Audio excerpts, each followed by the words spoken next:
Paul, I am just imagining a fucking movie starring and based around your particular D&D character. Could you describe Mint Nation for our adoring fans who maybe haven't been familiarized with the concept before? Yes, certainly. Well, Mint Nation is an idiot monk.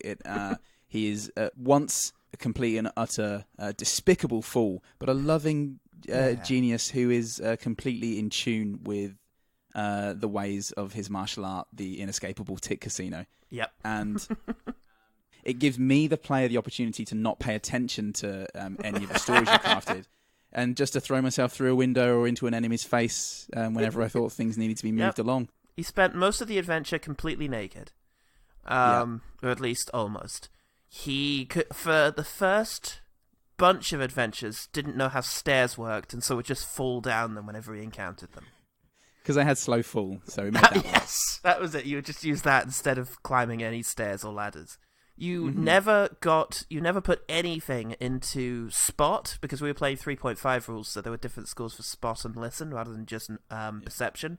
And so you put all your points into listen, so he would listen to things like blood in a room, or somebody approaching, or blood in a room, or a flying bat. He was just a wonderful thing. He was very much a thing. As time went on, he became more of a god. A god, yeah, / raw animal. Raw animal. Yeah, I mean, come the end, he could slip between dimensions at the click of a finger, or fingers, if you will. Yeah. He could not for him though. No, just a single finger. He'd click one finger and he'd be gone. I think in our last, you did a Christmas special for us, and I slipped inside an orc and exploded him. Yes. And it's very much like Groot, just doing these horrific, unimaginably horrible things with just a smile on his face and a dance. He used to dance a tremendous amount. I can't remember what that was about. I think you just put a lot of money into points into like dance. Sank a lot of money into this. Yeah, well, they got to a point where he was basically maxed out in jumping, climbing, fighting. He started with jumping. Brawling. No, not brawling. Grappling. And then I thought, well, dance is the next logical step for that. I danced my way into people's hearts, and then I burst out of their chests. And can we just hear a little snippet of Mint Nation's voice? I spent the weekend doing a French and English one. An English one? English one, not just... Do you know how hard it is to reconstruct the character Paul Goodman on a daily basis? God, Struth, I'm not doing this much longer. I was going for Australian, ended up at Michael Caine. It's tricky. It's hard. It's hard. Yeah, definitely. I don't know much. All I know is that I like punching people's heads through and waving at my friends on the other side. Yay! Yay, Forrest! He did. Yay, kids! Kids, check out this lovable character you can own now. Get your Mint Nation plushies on the OGT Patreon. You can't, seriously, guys.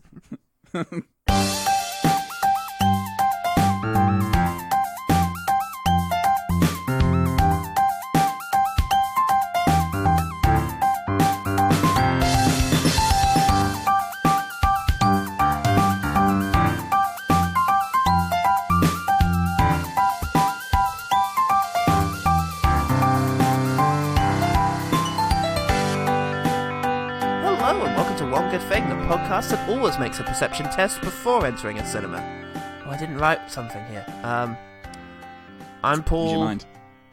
I'm Paul Salt. Oh, that's what I was going to say. Shit. Is that your... That's what I'm doing. Okay. That's Paul Goodman's intro. It is still Recommendations Month, and we are joined by yet another baby bearder. Introduce everything about yourself, including some key stats. Oh my goodness, my name is Chris Bond. The way I started prepping that sounded like I was about to freestyle rap. Yes. That's not what I do at all. My name is Chris Bond, and I'm here to say... I am from the other side of the pond. What? I am one of the baby beards. I'm the editor and the quiet one and the nerdy one. And since we're all nerds, that's even worse.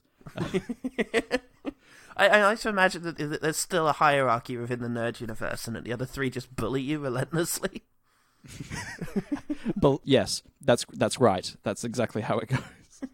But in a Look, really he's the nerdy tallest way. one, Paul. You don't know this, but he's fairly tall.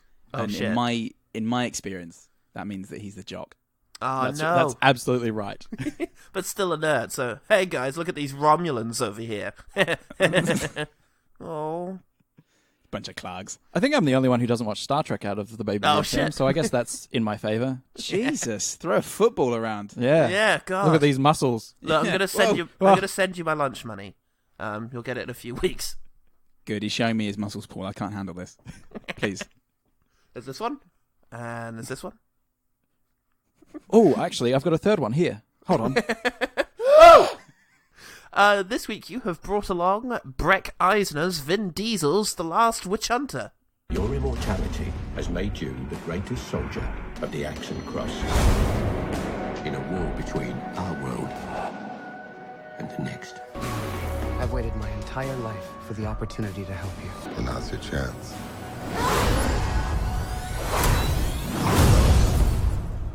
You want to quit? No, I want to raise. It's a- Diesels. Vin Diesel, very nice.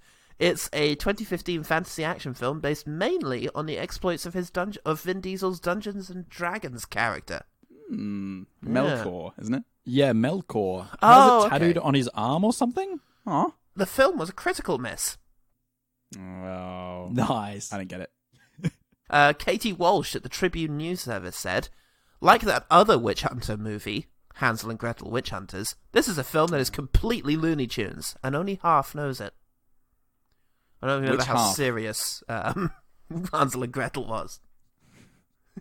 How Oh, sincere God, it was. it's you baby bearders with your witch hunting. What have you got We're against obsessed witches? with the Gothic. South Australia does lend itself to the Gothic. The Gothic? It's because we're all darkly sad people. Yeah. Ellen and I. 35 degrees here. Yeah. And very dark. The That Australian left a lot of Gothic. introspection. The public received the movie like a Natch 20 groin kick. Except this Nice. guy. I get it. It's one of those ones where I come up with a thing to say they didn't like it, and then I just quote a guy who did like it. I love those. I'm so inconsistent. Gimomod5 Amazon said, watched as an why not, I can't be bothered with the others type option. Good idea? Absolutely. There's something almost cult about it. The witches are as described often in books, rather than Holidywood. That's that Holidywood solidity. That thing that's been described before, it's done like it's always been done. That's a good thing. Wow. Call me placated. Oh, This God. isn't Hollywood's version of fantasy. It's the fantasy you grew up with It's from the your one you just mum. know. It's not the one you know from Hollywood or Lydywood. It's the one you know from elsewhere. They're ugly, rotten, beautiful, and wonderful at the same time. The story holds itself, yet it isn't remotely believable. In a good way. I was after a light-hearted film to pass an hour or two. I almost got that. I presume it means he almost got a different film. But instead found myself engrossed in a well-made, well-acted film. I hate it when that happens. About something I wouldn't usually care for. Vin Diesel in his face. Yeah. I think people who love the Twilight Saga, mixed with a bit of Pitch Black, presumably the bit shaped exactly like Vin Diesel, and a bit of Harry Potter, with a sprinkling of originality, just a sprinkling, mind you, might like this. My God, what a roller coaster. I like how the story holds itself. Yeah. As if it's, you know, I- just cradling itself. Or masturbating quietly in a Bigger. corner. Yeah. I hate a story that has no self-love. I also like how he describes the witches as 4 things. Good. That's all you need, really. I mean, the rule of 3 was put there to limit us. That's it was right. enforced by health and safety Nazis, and I'm not putting up with it anymore. He's the first person to understand. Rules are there to be broken. That's right. It's truly true innovation right here. Yeah. Not like you get in Holidywood. Oh, God. Nevertheless, the film has 17% on Rotten Tomatoes, 34 on Metacritic, and was a disappointment at the box office. In spite of all that, in spite of what Godmod said. Now, we have a few foremen and threemen. Oh. Ooh. Diesel Ramos is SWAT officer in Suicide Squad. That's the character name. Soldier in Batsby Soups. NYC passerby in Fant Four-Stick. And is an airline passenger in this. We will see Diesel Ramos again. He is in every movie in the last 10 years. So is he the best paid extra of all time? He actually pulls in as much as Adam Sandler does in a year. It's all a scheme on his part. A similar kind of dude is Mark Falvo, who was a firefighter in Suicide Squad, a reporter in Bats v Soups.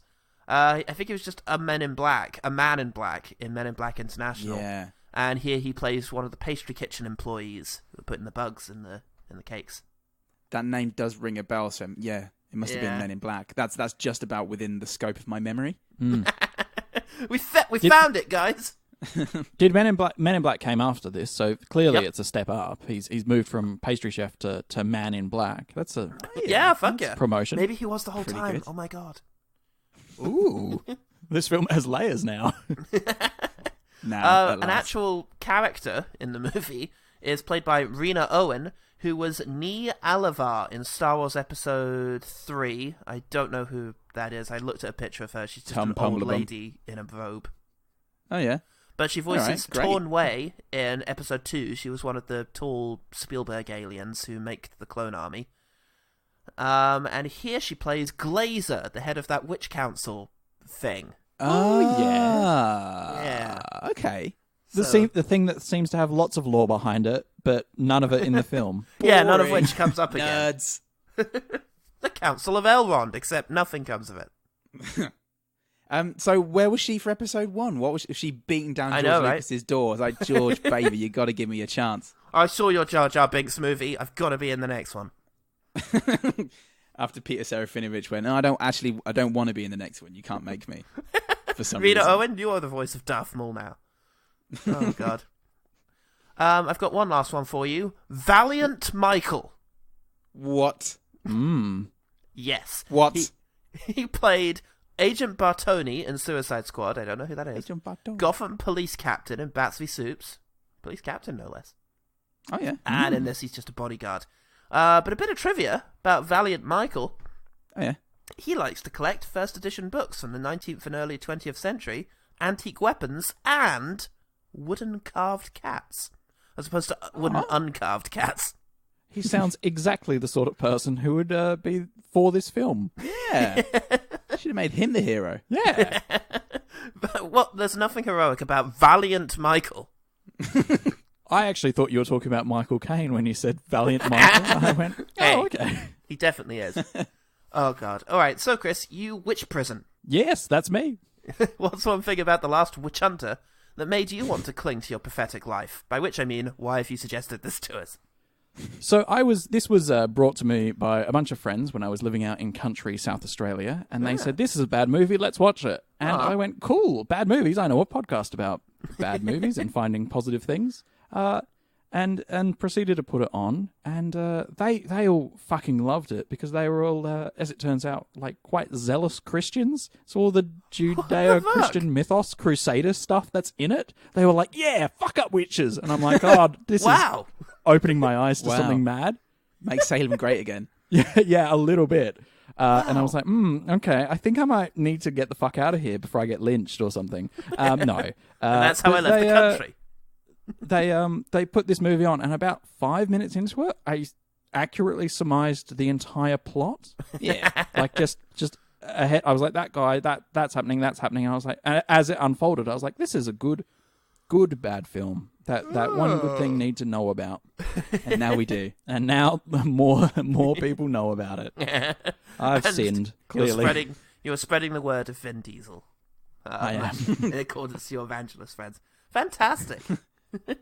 Good stuff. Well, perhaps you could tell me about some of the stuff that happens in Vin Diesel's The Last Witch Hunter. So Vinny Boy he's an old man. He's from, what is he? It's like the old times. Like what? From the fucking Dark Ages? Fucking Dark Ages or whatnot. He's fucking a Viking of some sort. It's definitely old-timey times, and there's a guy there doing the fantasy accent. So yeah. It's a while ago. I swear to you, every single mother, daughter, father and son taken from us by the Black Plague will be avenged. And he goes off to fight with his band of brothers, his old mates. Yeah. He goes off to fight a witch in a tree. Because that's where witches live, in trees. In a tree. He's got an old mentor-type dude with him. who says... That's right, he does. What are they called again? Cantors or cantons? Something. Eric Cantonars. Eric Cantona. They're called the Cantonars. And Eric Cantona says, remember, the witch will not truly perish until her heart beats its last. Ah, like everything. That's right. She'll not be dead until she dies. Until all functioning organs cease functioning. That is death. Until the heart ceases pumping blood to the brain.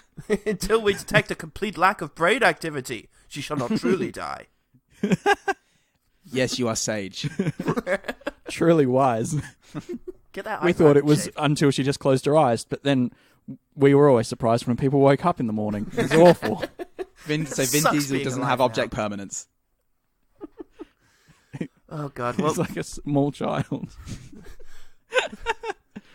So he goes and fights this witch, and he manages to beat her, but the witch gives him eternal life, which is a curse, apparently. What a curse! That's awful. That's a bad thing to have happen. He stabs her in the heart, which means that she will truly perish in a bit, because she does have time to curse him one last time. Also, he didn't actually get her heart, which is great. Yeah. So he's going to live forever, all the way into Fast and Furious times. Till he races from racing horses to racing cars. Yeah. Hopefully soon he'll race spaceships or something. I Wouldn't really that be great? A Fast and Furious movie about spaceships being raced in space. If they now pick up on the whole mythos of the Last Witch Hunter and make Melkor or Calder or whatever he is in the movie, just him in Fast and Furious 8, That would be amazing. Spacey Boogaloo. I can. Someone in charge of one of these big franchises, and I'm pretty sure it was Fast and Furious, came out and said, "Look, there's nothing that says the next one couldn't be in space." Really? No, Yeah, I think they should. I think they It's should. a gold idea.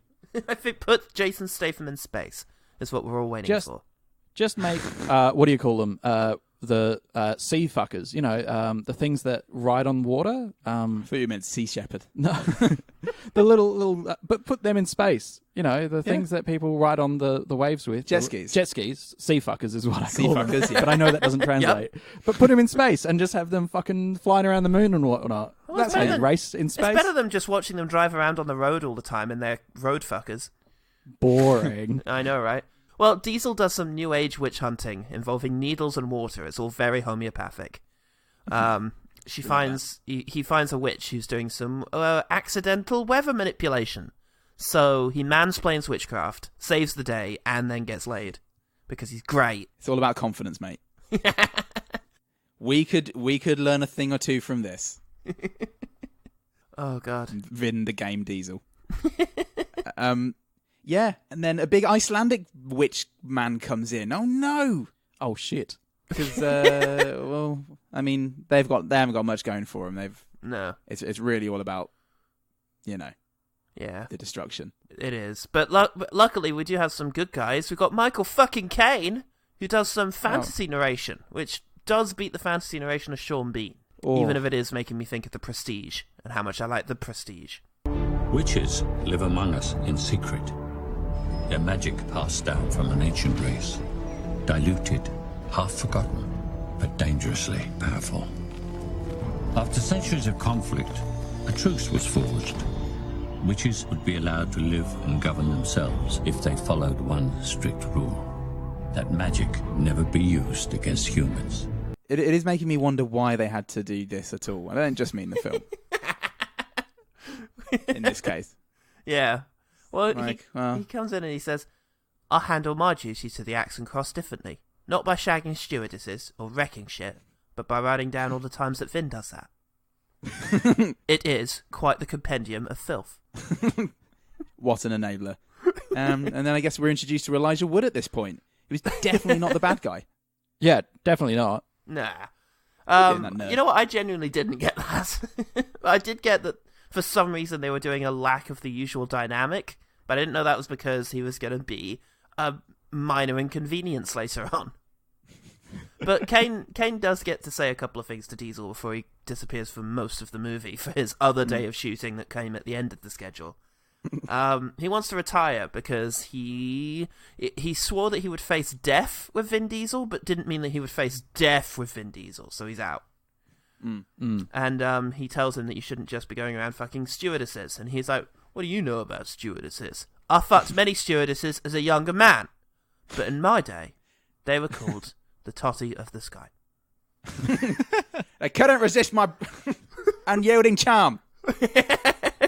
I got them by playing into their insecurity. And their resulting deafness from being around me. Have you heard of negging? I invented it in the air. I called it Michael Caine. I thought the name would catch on. He says to Elijah Wood, I've got to get the most out of the impressions of Michael Caine before he disappears from the movie. Yeah. He says, watch out for him. You mean witch out for him? Enough of that! If you carry on like that, I'll smash your face in with a jar of jam that I'll keep in my desk. Watch out for that guy who's going to live with you for the rest of his life. Yeah, for the rest of your life. He's really soft, so don't trust him. He's small, but he's got the eyes of a shrew. So, just think never trust a shrew. I'm telling it to you. God, I hate it when he thinks he's rhyming. I don't get it why he doesn't. Yeah, Elijah Wood gets paired up with Vin Diesel in order to become his new Michael Caine, because we all know that's the direction Elijah Wood is going in. He says, molded for it since the faculty. Molded by destiny. Josh Hartnett. And he says, okay, I got you a new identity, credit cards. Do you want to fucking keep it down a bit, mate? Jesus. Oh, it must be great being immortal. Tell me about it. So, they go and visit a 14th level warlock. He's got 62 hit points and a +4 wisdom modifier, which they do explain to us. It's great. It comes up in Tarantino-esque captions. Brown, brown, brown. Fuck, my notes just become focused on jokes here. I really don't know what happens. He goes and sees a pastry chef who's sewing bad dreams into his pastry or something. Yeah, that's good. Yeah. Woody's there from This Is England. Great. Playing pretty much the identical role that he does much better in Preacher. I don't know if you've seen it, ladies and gentlemen at home, but you probably should. Probably should see that. Yeah. We get told... Oh, no, he goes to, like, a ditch nearby where he sees a little girl playing with something. That's right, he does. and he just says to her, didn't your mother ever teach you not to eat candy from trees? Is that a joke? Or is that honestly a line they've written? Because I can't tell. Never mind. Who are you? I think it was a weird moment where Vin was given the opportunity to improvise, and they instantly regretted it. Okay. We will write a script after all. What? Do you want to reshoot the scene? I think... No, just cut. Just after that, he captures an Irish man who looks familiar. That's Woody. Oh, that's Woody. Okay, great. From This Is England. Yeah. Yeah, great. So he captures him. They bring him back to the Witch Coven, where they're going to go to a secret meeting, and Elijah Wood just says, so, you going to come into this secret meeting? No. Oh, okay. You'll be off then. Yeah, sure. Okay. Bye then. Yep. Off I go. I'm out of here. Okay. Seems like you're still hanging around for some reason. Yeah, I might make a phone call, use the bathroom, Alright. Well, I guess bye for a while then. Yep. I'll just leave the door open, shall I? Wouldn't hurt. Might as well. Elijah Wood looking over his shoulder while he leads Woody down into the cloisters. You're just standing there. Yep. Alright. Okay. I'll see you soon. Sooner than I think. Sooner than maybe we can all think. Isn't that right, Mr. Diesel? Maybe. Mm-hmm. God damn it. For the rest, if you look carefully, you just see him like peeking around the corner for the rest of that scene. The rest of that scene, which lasts for about 3 seconds, and then here he is. Now they've got to go poke Michael Caine's body for a while. Well, he does make it. Yeah, he makes a surprise entrance and accomplishes very little because the meeting goes as it was going to. They go to Michael Caine's body and finds out that he was trying to relay a secret message from beyond the grave. Ooh, if this means that, then that means this, and then if we do that, okay, yes, he was saying to use magic to solve the mystery. So let's do that. Vin, I tell you what, we're gonna need to get Vin Diesel to solve this. Right. Yes. No one ever. You know what we're going to do? It's a crazy move. But You know that immortal guy who's around? With the flaming sword. Yeah, him. He should do it. The one who killed the one who wants witches. The one they called a witch hunter. And whose organisation now is totally based around. Yeah. That's all we do, is supervise him. All 40 million of us. I'm going to stop you there, Michael. I think I know what to do next. But do you, though? Did anyone read the script? Script? 350 million a week. He goes and visits Ygritte from the Game of Thrones. And she is going to do a memory spell because basically Michael Caine told him to go look at his death again at the beginning of the movie. Go watch the prologue again because you weren't paying attention. I could tell you're still on your phone. Go back and watch because the beard and hair. We really think it's going to withstand a second viewing.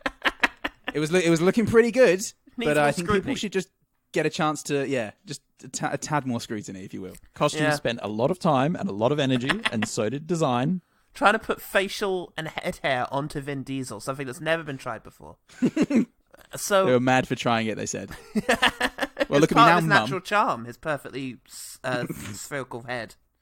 So they say to him, Ygritte says to him, "Look, if you die in the memory, then you'll die in the real world too." Which I guess checks out. Like, if you had a memory where you died in it, you're probably still dead. Yeah. So hang on a tick.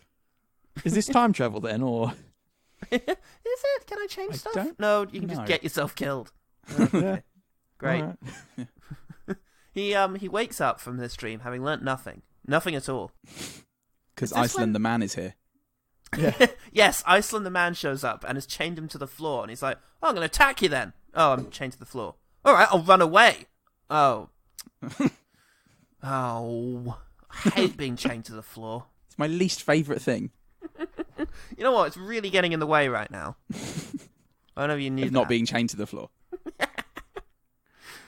But you are, says Iceland the man. What are you going to do about it? 2 seconds later, he's free, and they fight, and they burn down Ygritte's whole life. Yeah, whole life, which really pisses off Ygritte. You really are the monster they say you are, getting all chained and beat up. Just allowing my bar to get destroyed and not being amazing at stopping that. Fuck you. And then Vin Diesel goes, "Yeah, probably." What? Who's read the script? Anyway, they go off to find the cure to Michael Caine's not death disease. Yes, and they find that woman, the witch coven, in a beauty show, I think. And she does Inception on Vin Diesel for a bit until he remembers some logs that he used to love. And then Ygritte shows up and snaps him out of it. And he kills all the fashion people and makes the main fashion lady old and therefore horrible. This sounds like a quiz show where you've got to guess like the vague plot of a film. It sounds like I'm making this shit up. Do you remember one time? I think it was TV in Space. When that one was a bit hard to follow. I do actually love it. Don't let that sound like I don't love this. Honestly, it sounds like it sounds like the first time I described a D&D scene or a D&D story. I was 8 at the time. It's appropriate. It's only when you do this that you realise whole chunks of the movie didn't need to be there. Because I don't know what they got out of the going to see the fashion chick thing accomplished at all. So, oh god, nothing. I think when the Wikipedia page says another memory spell, someone's fucked up, and it's not it's not Inception. There's a problem. What's the it's bit another where... memory spell. Come with me. And you'll see a world of pure imagination. So, it established that Thingy was a dream walker. Oh yes, okay. So they go to do that with her, and he says to her, "It'll help to bond if you come up with one word that you associate with me." What's the word? I honestly don't know. How do I want to say bald. Don't say that. That's mean. Like the idea that's having spent like several nights with him, that's all she'd know about him. Somehow that's part of your character, I feel. Oh god. Vin Diesel. Yeah. Oh, Christ. Have the usual suspects sort of Vin, and then looking around at various bits of the room. Diesel. There's like a She sees can a of Vin. diesel petrol. Yes. So they learn from this particular dream walking that they kept the witch heart. The witch's heart. And so Shit. they decide to go beat up Elijah Wood because they've run out of ideas. Because, I mean, there's fuck all else left to do. He was a character we introduced. We've got to pay him off somehow. Yeah, we've got to do something with him. Come on, we've paid him for the week. So they go see him, and he says, "No, I swore to keep it secret, to keep it safe." Just tell us what it was. Oh, all right. The witch's heart is still around. Yeah, we know. Oh, well, I don't have anything else. Fine. Is that what you're good for? Look, who was in the groundbreaking fantasy trilogy of the century and who wasn't? Raise your hands. Vin Diesel does put his hand. Yeah. No, you can't do that. Ygritte half puts it up. Like, what? Well, I mean, kinda. I guess we all have. With a good ending. Okay. And she puts her hand back down. Yeah. Oh. Ygritte. I had a good ending. Yeah, I bet you did. Huh? Am I right? Whoa! Oh, men. God, I hate them. So, I don't know. The final sequence happens. I have so few notes on this, but in a part of it, they go to fight the main witch, right? Yeah. They fight. Well, actually, there's a bit.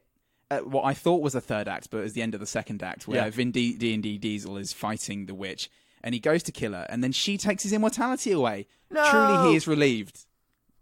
Is that just after he kills Iceland? Yes, it is. Easily. Right, which wakes up Michael Caine, so he can be in it for a bit more. Yeah. That's right. It's near a big tree. There's a lot of things that happen near trees. They've got symbolic. Yeah. They're the opposite of vampires. You just can't get them out of the tree. Like, come on. I made you a ham. I'm not feeling it. I don't want it. It's really nice. No. No. Leave me my tree alone. I'm happy here.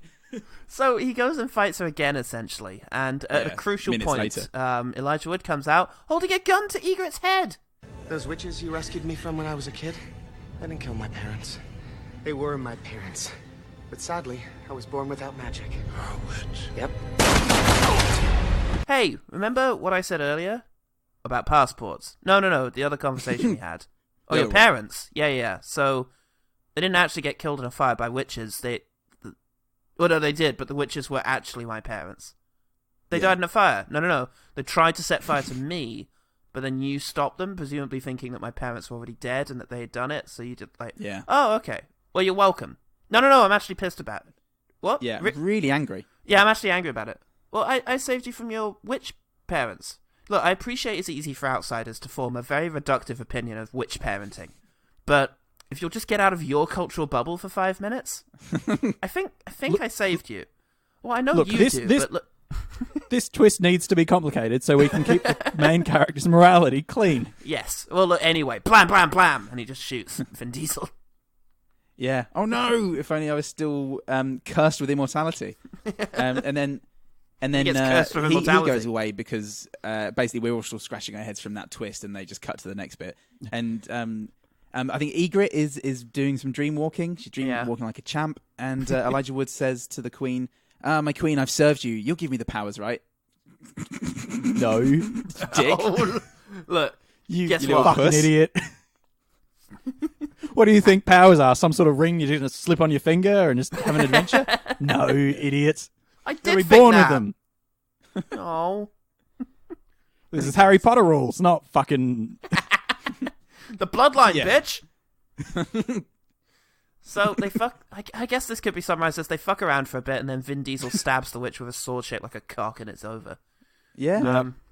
They piss around and then they don't. Oh no, Vin Diesel's dead! Oh no, he's actually not! The end. Yeah.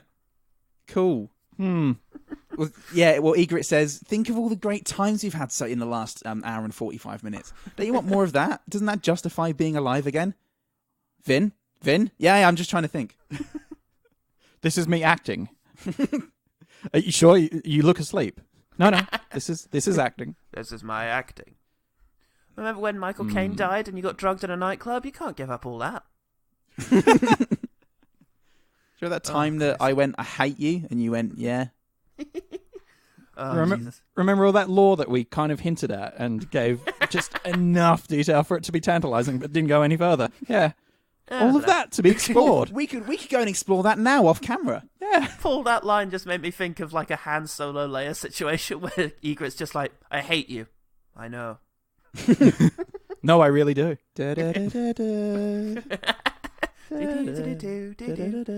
So, we'll start with Chris. Did it live up to your fond Australian countryside memories? Honestly, this movie is so delightfully... It's like everything about it is so bad, but there are hints at what seem like really strong moments. Right. Like, the costuming isn't bad. Yep, pretty good production design. There were a couple of moments where I really liked Vin Diesel and his whole coat look. I liked his coat. Haute couture. There's like there is a movie somewhere here. I just don't know where it is or where it went, and I just want it back. I think it would be interesting to see that movie, to have that. Yeah. Okay. Yeah, I know what you mean, because there were so many lines between Ygritte and Vin Diesel. I'm not going to know their names. They would say something like, just remember the bond we had, or something similar. Or they'd go, or they'd just say something even trivial, like, you've got to hold on. And you just wonder, I wonder what scene they had where they felt like they could say meaningful things to each other. And it actually means something. Character I want to see it. Was the weak point here, I would say. The world I was interested in, and some of the action I really liked, but I would say that it gets let down and then doesn't get up again by the fact that it has fairly weak performances. Yes, it's a breezy, except for the last 20 minutes. I'd say it was a breezy watch. I was fairly happy to go along with the ride because whatever, basically. Yeah. And then when it got to the false third act with Vin Diesel fighting the Queen and actually then just having to fight her again. Yeah. I did go, okay, I don't have to take notes anymore because nothing else is going to happen I'm going to need to dissect. I get the idea. Yeah. Oh yeah. All right. I get it. Are you sure? I see what you've done.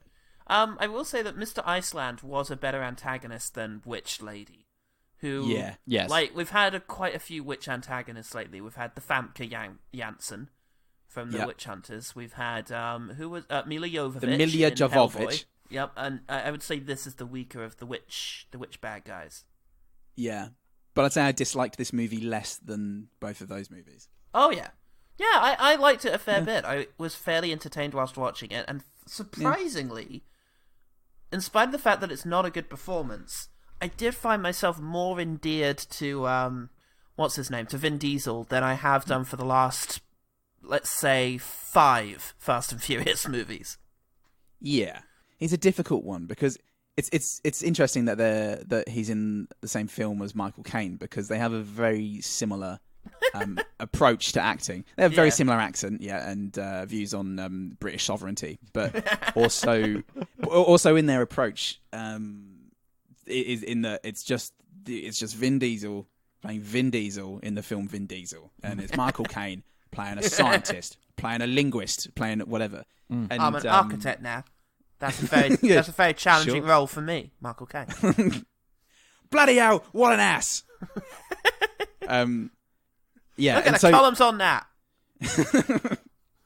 I said that because I noticed the building had columns. Oh Christ! So it is that, and I do. It's a very weird relationship I have with Vin Diesel, but it's still it's breezy. I still watch it and go, I mean, you're just you, but it's not offending me. Yeah. Does anyone else want Vin Diesel like a child who has struggled at sports for a long time, and they're almost there? Does anyone have a weird I want you to succeed thing for Vin Diesel? Because I want him to do well. I feel like a little cheerleader being like, come on, Vinny, come on, mate, you just get across the line. Oh, do you know what? Just try acting for once, maybe, mate, but you're almost there. The other day, the first Triple X was on. and I caught a bit of it. And I haven't watched that movie since I was... I remember seeing it when I was about 15 or so, and liking it a fair amount at the time with its extreme sports, but which I'm all about. And Triple X life. That's what we know you for. Well, I keep forgetting that he used to act, like that he used to put in performances and have emotions in things, because he really does. I don't know if maybe he doesn't like them, the Fast and Furious movies. But, emotions. Maybe it's too challenging for him. But maybe he doesn't like the Fast and Furious and he just shows up for the paycheck, because he really doesn't try in those anymore. I mean, that whole last movie was meant to be about his like poisonous relationship with Charlize Theron. But it wasn't. I know he has conflicts with Dwayne "The Rock" Johnson all the time. Yes. So I wonder if going to set is a trial for him now. Maybe he hates it. And this is now. like his little passion project that he can kind of... I know passion and Vin Diesel are hard words to kind of put together, but I'm sure he had fun on this. You know what? That's a very interesting point, because the arrival of Dwayne "The Rock" Johnson marks two things. One, the movies get better, and two, for the most part, and two, Vin Diesel gets worse. So maybe that's it. Maybe he did come along and bring a certain quality to the movies, and it just pissed Vin Diesel off, and he got worse. And this was a chance to do something away from him. When you ask Vin Diesel what his favourite film is, he says Hobbs and Shaw. He's like, yeah, fucking love that. Makes me feel great. Yeah. He just seems like a decent guy. You know, his one of his biggest roles in the last 10 years has been Groot.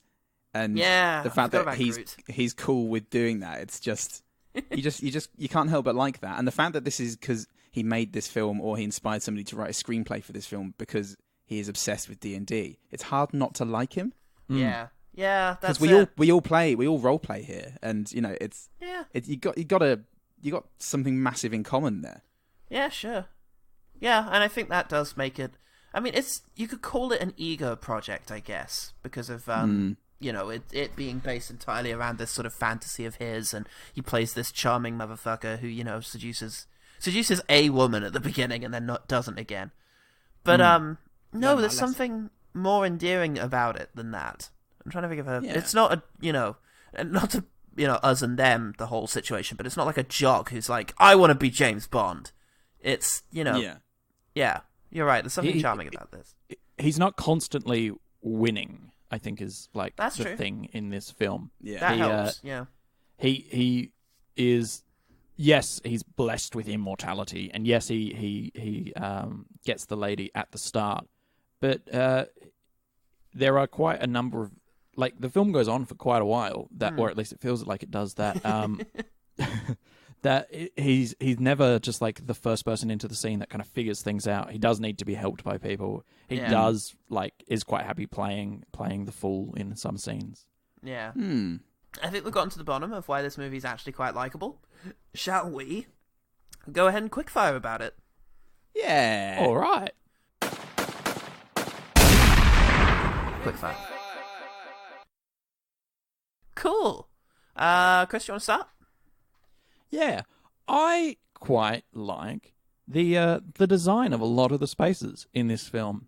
I think they take advantage of urban, the kind of gothic urban scenes, and then the spaces that are deliberately quite affluent, quite money. The affluent party, the dive bar, the kind of underground kind of council of those witches. All of these spaces feel quite well designed. Cool. There aren't lazy spaces. And the same goes for the historical setting as well. I really enjoyed that. I can make this my first good thing. Ooh. This might be an attention and an eyesight thing, but I didn't realise that it was Vin Diesel in the beard and hair at the beginning. And I had a moment where I was like, wait, is that? Oh, yeah. Well, because I thought, this guy looks pretty rad with his beard and his hair. And Nell went, well, he looks kind of shit in the beard and hair. And I went, well, that's not Vin Diesel. Oh. And but it got me. I thought it was great. And the look and feel, the costumes, the bleak, you only assume it's filmed in Scotland. Setting. Yeah, it did. It's bleak enough to be Scotland setting. Yeah, I believe that was at least Glasgow. At the very least. Oh, Christ. Agreed. Okay, yes, I will say it had a really cool sort of Lord of the Rings opening establishing shot that I quite liked. But further than that, I actually really enjoyed the opening fight against the witch, including the bit where somebody's armor gets all crumpled, like with them inside of it, which is always a cool effect. And the flaming sword stuff looked really good. I love the flaming sword. I thought it looked great throughout. Yeah. Yeah, and whenever someone gets cut with it, it creates a flaming line in them. Like, yeah, that was good flaming sword action. Now, was this... It didn't look to me like it was CGI. It looked like they'd actually set a sword on fire. Yeah, well... I've got a bit of a tin eye for this. I think it probably was. Yeah. Great. They do it in Game of Thrones all the time with, Beric's one. It's you just run like a gas thing up the sleeve. So, I think it was real. Nice, gas man. I'm quite partial to all the lore that happens around the film. I think it gets away in a little bit, but like it all felt like lived in terms of like all of these characters doing things for quite reasonable justification. Yeah. Like, there's this council and this other group of people want to have these, and warlocks are well known to the internal workings of these witch hunters, and they've got levels and their threats or rankings and I don't know, it just felt very justified. The spell thingy at the start was like, oh, okay, this is a thing that's known and has certain qualities, and it all just felt like a D&D game that someone was like, okay, and this is how the lore all works. Like, I think if you asked the writer, how does this work, he would have been like this, and had like a very clear answer.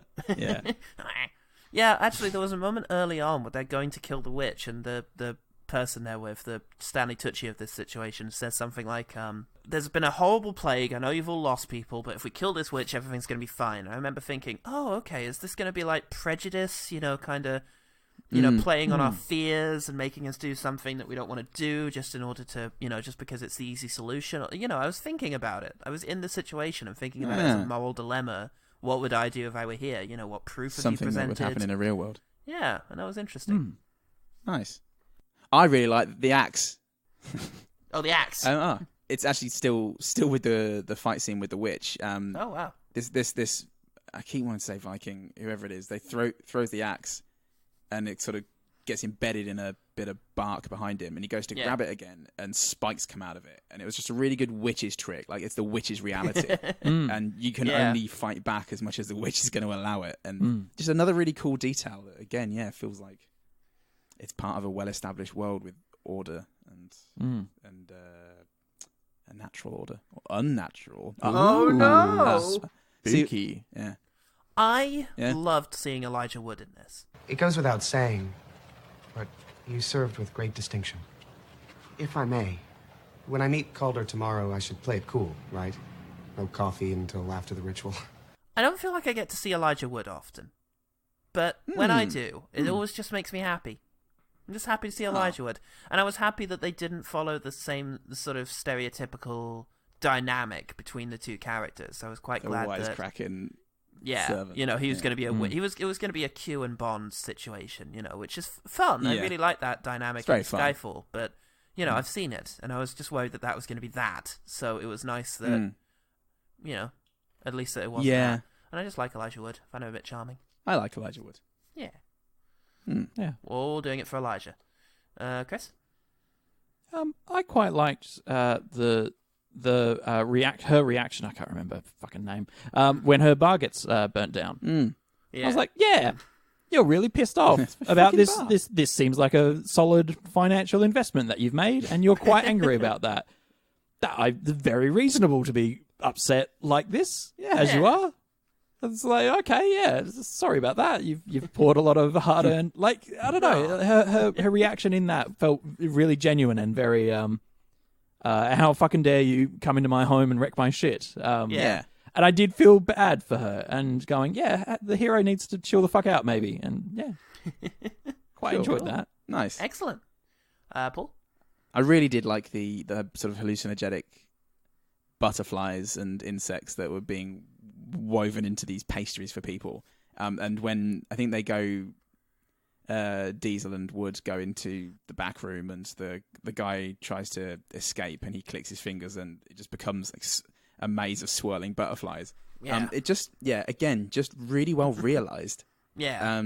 Just really liked the space that they were putting me in by that one action. Just it almost takes me by surprise that it comes out of a film like this, but it does it consistently. Cool, good stuff.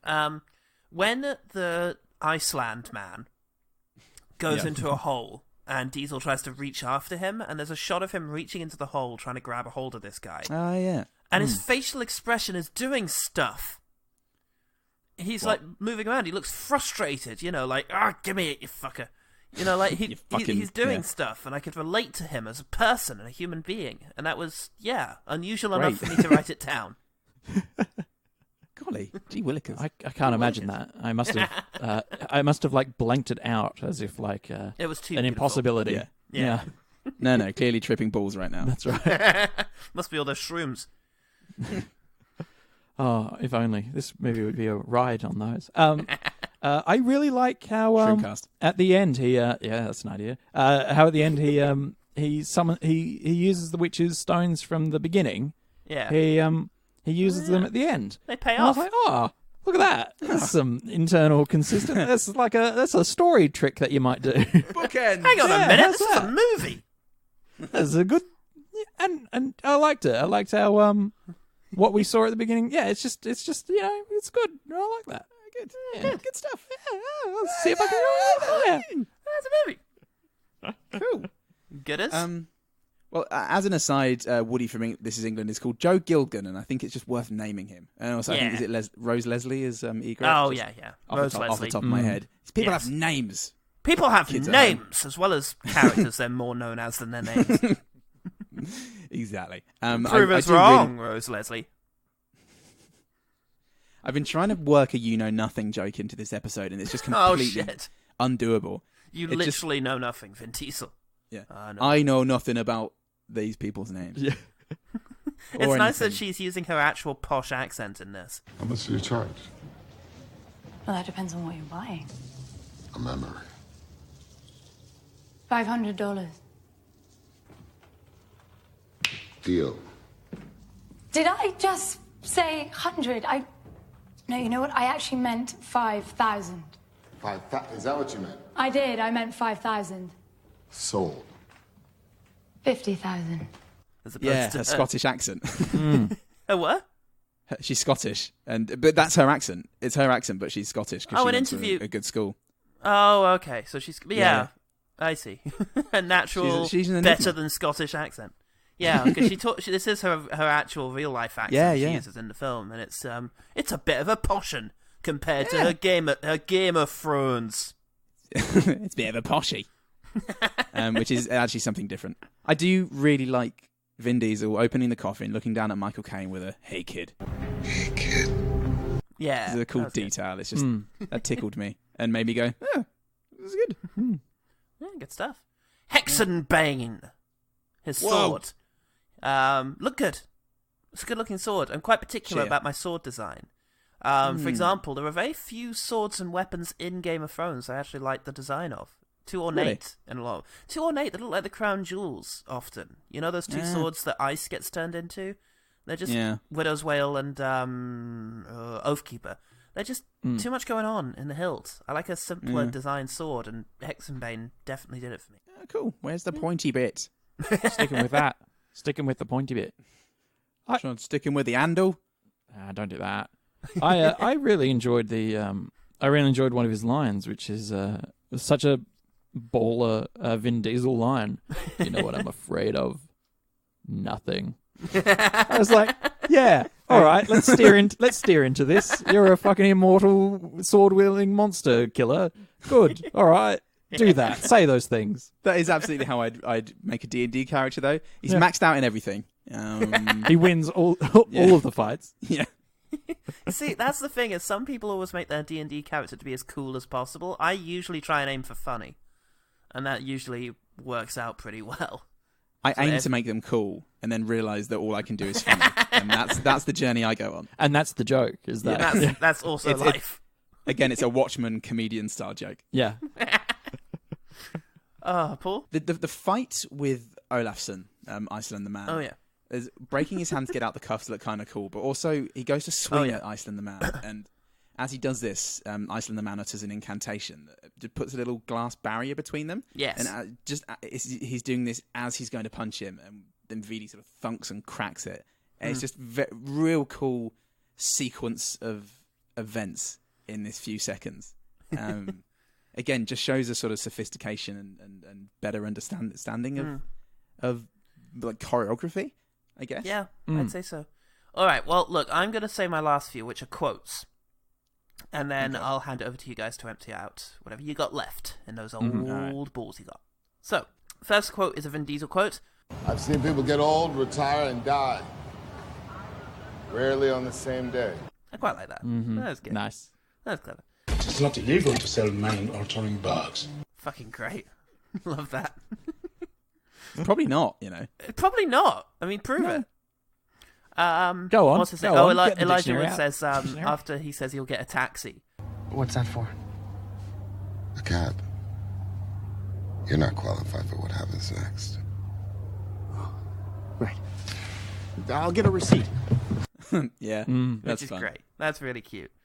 So my favorite quote of the movie, my absolute, really stood out to me as just a wonderful moment, is the swarm of insects are escaping from this cathedral, and Michael Caine is revealed to be in a hotel overlooking this, and just says, Look at you. You ugly bitch of a morning. Yeah, I remember that moment as well. That's a great moment. "That's great. That's really good." I just Such imagine a that good Michael line. Caine says that every morning. Every time he looks in the mirror. Yeah. He's looking out the window at children playing in the grass. I shouldn't have moved next to a school. That was my mistake. Oh, Christ. Okay, Chris, do you have any left? Yeah, I got one more. Okay.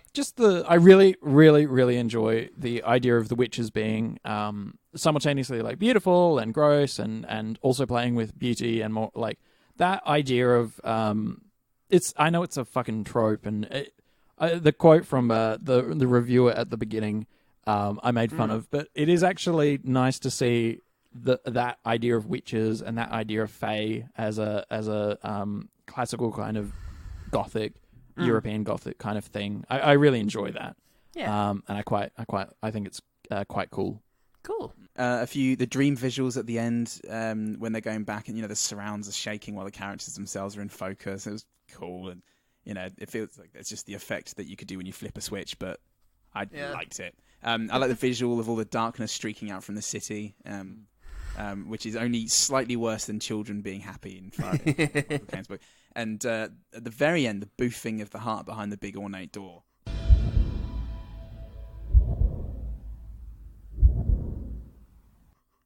Before the Naughties era cover of Paint It Black comes on. That was just a really good sort of telltale heart way of ending the movie, I thought. Yeah, good bit of storytelling there. Okay, great. Well, how about the OG team? Let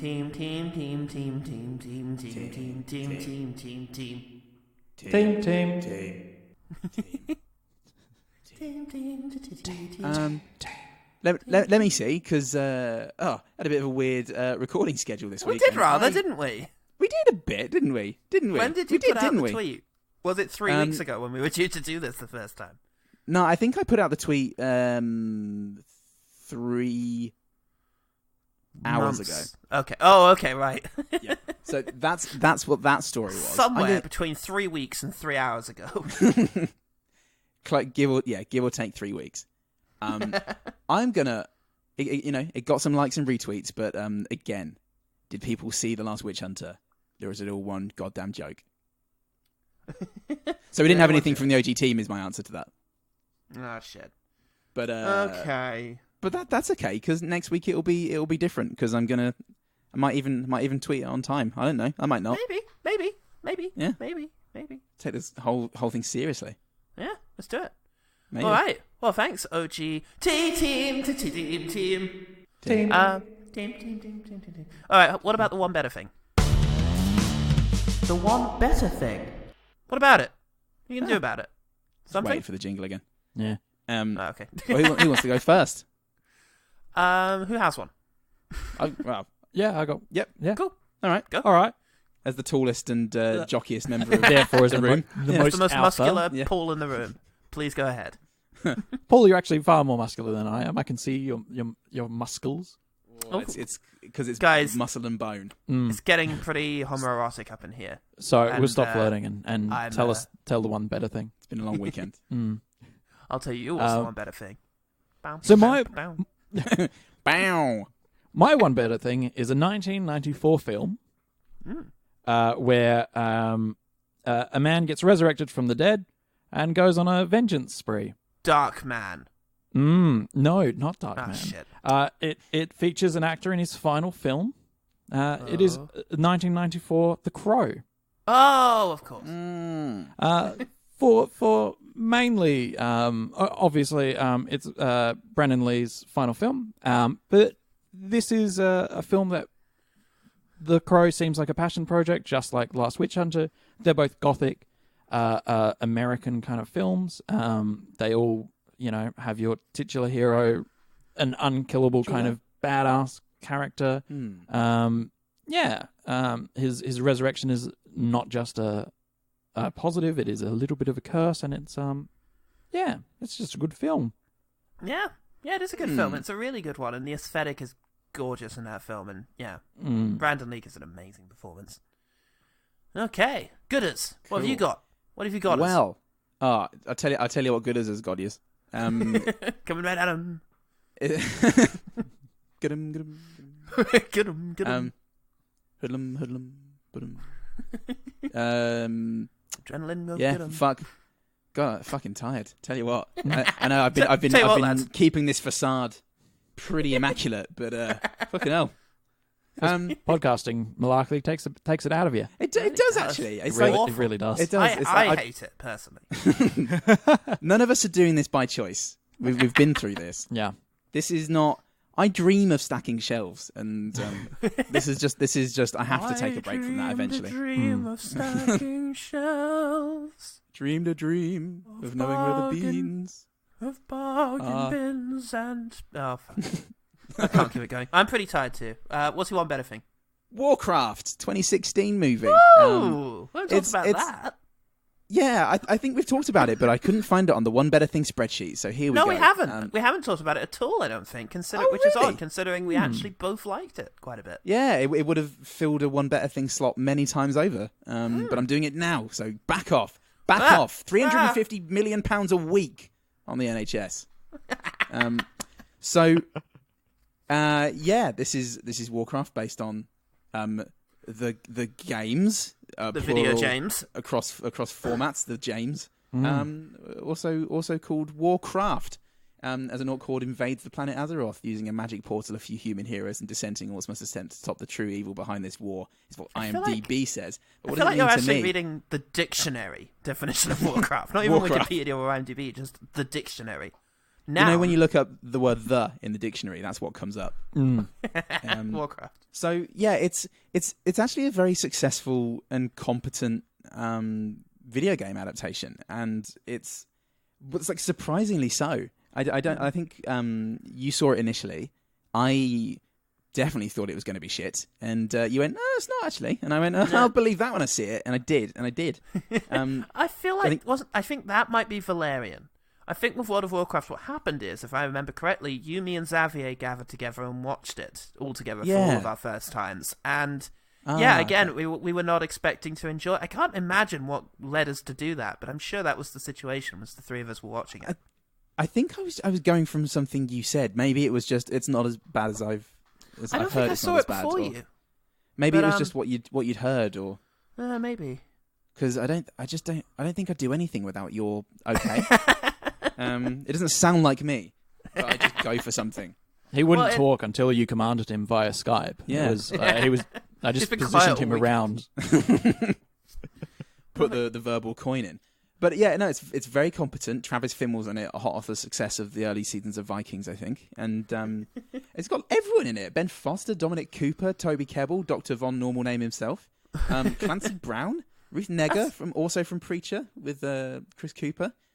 That's everything. Some other people. Yeah. I really remember liking the way magic works in it. Like, there's, spellcasters who actually use combat magic, and I just remember that looking great in a way that hasn't been done much in fantasy films, weirdly. No, the shaman was fantastic. It was really grisly and gruesome. Yeah. And I think it just kept that hard edge that a lot of stuff like that doesn't, in favour of being sort of mass marketable. It kept a lot of what I really love about Warcraft, having never played it. And I really appreciate the 12 hours of grinding that they included in the film. It's how you get into the cinema. Got to get past a big wall of fucking iron or whatever. Yeah. Here's a fetch quest. There you go. I was going to find these herbs. You want a ticket for for Warcraft? All right, you need to bring me 12 Nern roots. I know Nern roots are fucking Elder Scrolls. I couldn't think of a Warcraft one. Bring me the hide of 12 gnolls. What? You want a ticket? Yeah, you want a ticket? I know. Here's an egg. Take this egg to a man. He's 20 minutes down the road. Yonder. He'll give you a ticket. Oh, no, it turns out he doesn't give you a ticket. He gives you another egg. You got to give that back to another man. Gives you a second larger egg, and you take that. Take that. Cook it. Learn to cook it. There you go. There's a cooking master who will train you in cooking. He's on the 3rd floor of this incredibly labyrinthine capital city that's nearby. And do you know what Mark Kermode did? Do you know what Mark Kermode did? He just ate the egg raw. And that's why he reviewed it. They respected it. He's a strong man, needs that protein. I know all about that with my alpha muscle. He's doing it again, Paul. He's flexing. Oh. He's flexing, Paul. I can hear the mic bouncing against the pecs. I better get on with my one better thing. My one better thing is Highlander 1. Ooh. Because, it's a time-traveling kind of immortal warrior who has to fight a bunch of bad guys, and there's some witchery kind of stuff going on, kinda, but yeah, I just really like it. It's a very camp, cheesy kind of movie that has some emotional moments that actually do resonate quite well, with a baffling and yet highly entertaining performance from Christopher Lambert, and a baffling but highly entertaining performance from Sean Connery, and a baffling but really fucking great performance from Clancy Brown. It's just, everything is really wonderful in that movie. It's a lot of fun. Truly is. And with a Queen soundtrack as well, so yes. Get that up you. Get it up here. And listen to our Highlander 2 episode, because we talk about that a bit, and we do some really funny jokes. Don't we, Chris? Yeah. No. Chris agrees. He's flexing. He's flexing in approval. I flex wherever I hear comedy, and so it's been all the way Constant. through this. Constant. He's just been ripping phone books in half. It's been a hell of a thing. That was the one better thing. The one better thing. Chris, how can people find out about all of your stuff? They can follow me on Twitter @BondingChris or @BabyBeardMedia. We also have a Facebook page and what do you call it? Podcast page on Spreaker, iTunes, Spotify, all of those good places. We have a YouTube where we did an interview with a man named Mike Pondsmith. He makes role-playing games. So if you like role-playing games and you want to hear a man who made a role-playing game get interviewed, do the things I said before. It's a very interesting interview, actually. Yeah, I would agree. It's a really good interview. Mike Pondsmith is a baffling well of knowledge and ideas, and it's hypnotic to listen to. It was really cool to hear him say, like, oh yeah, the reason why we made a cyberpunk game is because it was popular. We were just chasing popularity, and we wanted to do a good version of it. And he was right, and that was really kind of nice to hear. Yeah, he's a human. He's great. Yeah.